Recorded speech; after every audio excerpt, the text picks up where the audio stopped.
You're listening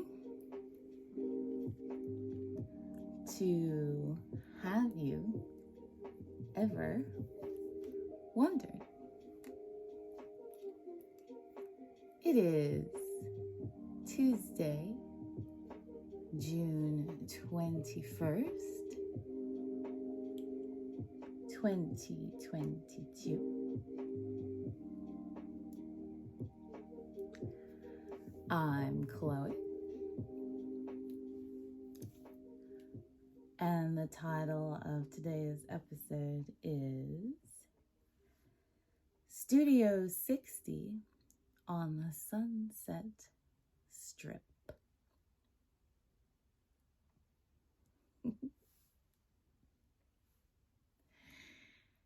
Happy the first day of summer, Northern Hemisphere. Woo! Where my time, you guys. We are now entering into my favorite time of year, and to celebrate, we're doing another show that's a little lighter in nature today. Because I've been a bit heavy on the topics lately. And that is called for. We live in a serious world, but you're gonna have fun sometimes too, and we needed a respite. Okay. Do you know who Aaron Sorkin is? He's a writer, and he's probably best known for creating what I think is still one of the most accurate television shows ever made about the American government. It's called The West Wing. And it's really, really good. It's a phenomenal journey that he takes you on. I've watched it, I think, twice all the way through with just enough time between viewings that I couldn't remember what was going to happen because I have a terrible memory. And so it was like equally exciting both times.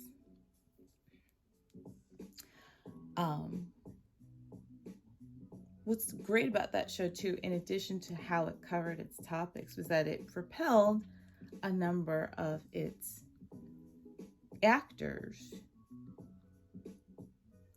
further into their career. But that's not what we're talking about today, because that show was very popular.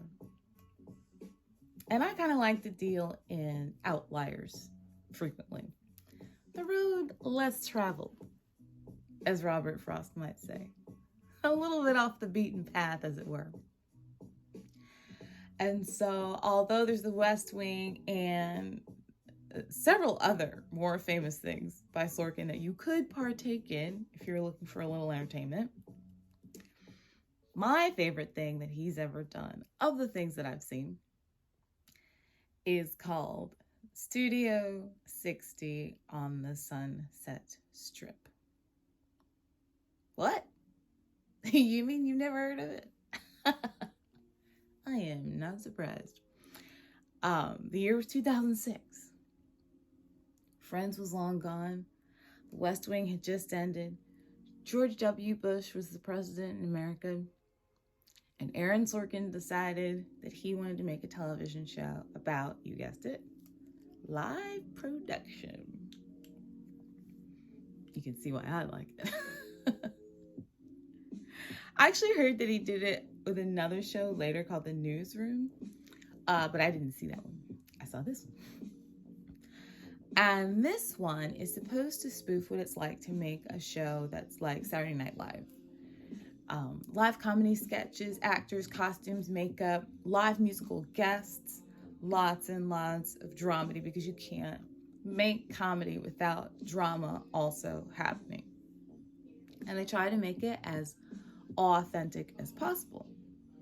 So when they would have who would be the guest on the show within a show, so say Jenna Fisher from The Office or Lauren Graham from Gilmore Girls, to come in and pretend to host, just like they have celebrities come and host Saturday Night Live.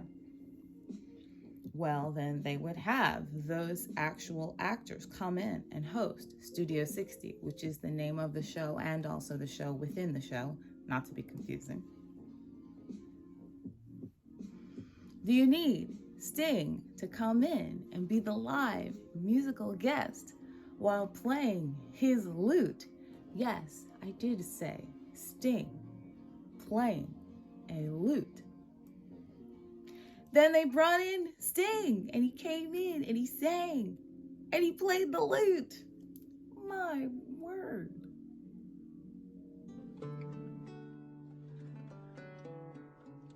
And so she took her love for to gaze a while upon the fields of body. In his arms she fell as her hair came down upon the fields of gold. Will you stay with me? Will you be my love among the fields of body? Can you even find a lute teacher? Another thing I really like about the show was the cast that it chose. It featured Matthew Perry, of course, you know, from spending 10 years on Friends and becoming mega famous because of that. But it also featured two people who are still two of my favorite actors, Sarah Paulson and Bradley Whitford. Now, they have gone on to star in things such as American Horror Story and The Handmaid's Tale, respectively, because they are both very, very good, and several other things that you would have seen them in. And it has one of the original kings of comedy, D.L. Hughley, who has so many credits to his name, plus being a worldwide stand-up comedian. And they rounded out this amazing ensemble cast. And these bonus guest stars, for example, a 2 or 3 episode arc with John Goodman, where he plays a hardline and yet astute, extremely astute, small town judge.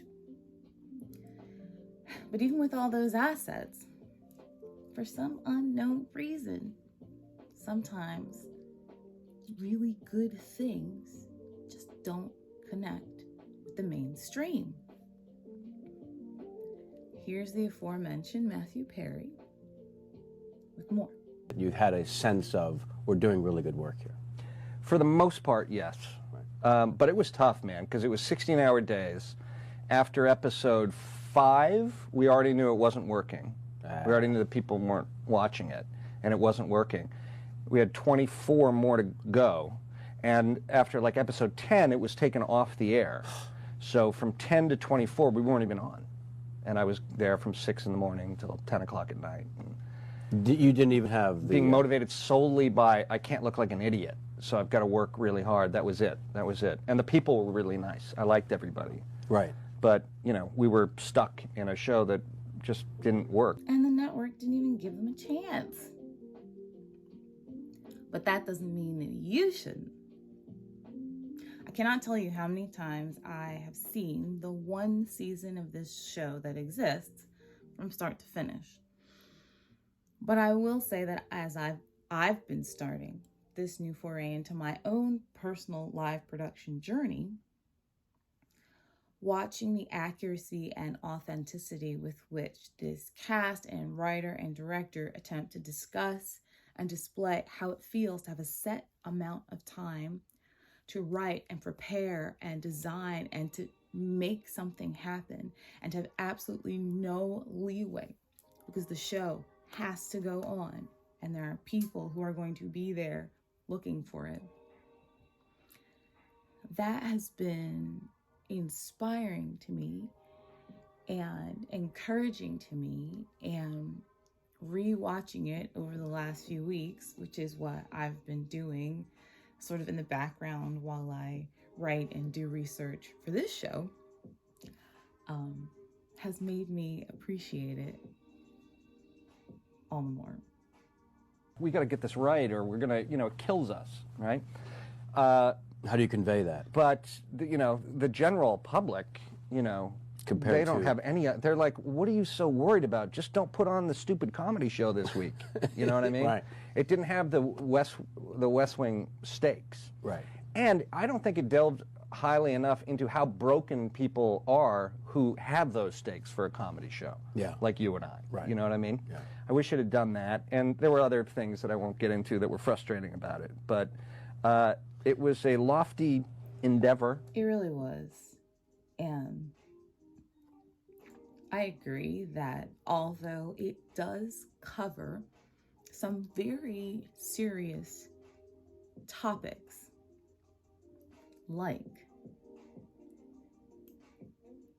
what it feels like to be a woman in corporate America in a high-level position, diversity in corporate America and in television specifically, alcoholism and drug abuse, gay marriage,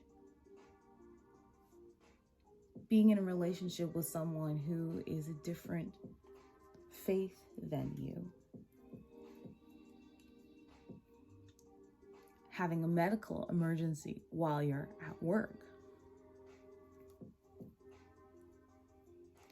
needing to make a massive deal go through to help protect your job and the people who work for you.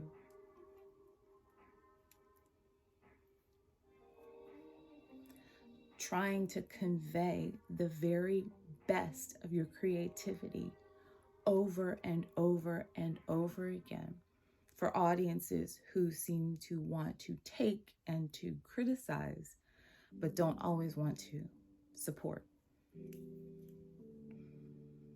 It covered all those things. And so to me, and maybe to you, it would definitely be worth taking a look at if you have a little time in your summer or winter and you're curious about what it might be like.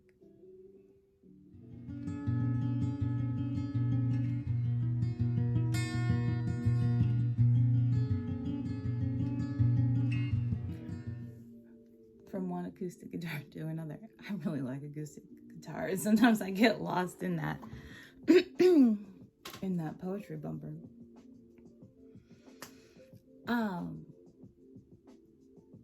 Another short poem today, but it's about summer. I'm so excited. I spend all year waiting for it to be summer, which is part of the reason why I'm moving to some place where it is summer-like all the time. No more waiting. Summer now. Today's poem is by Jenny Zhang, and it's called Summer Solstice, aka Today.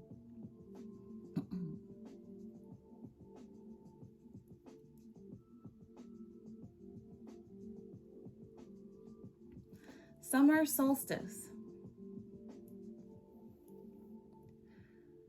will be significant. I'm going to release something soft and radiant and true into the world.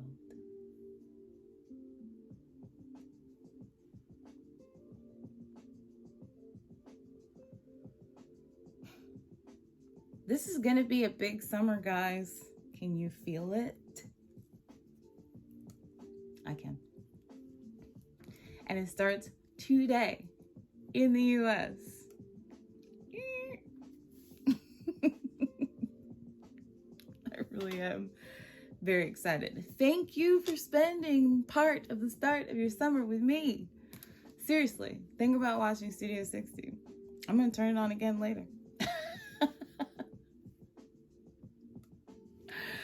And if you have trouble finding it, you can get it on Amazon Prime. I know that for sure. Other places, not so sure, but that's where I watch it. And have an awesome rest of your day. I'll see you tomorrow.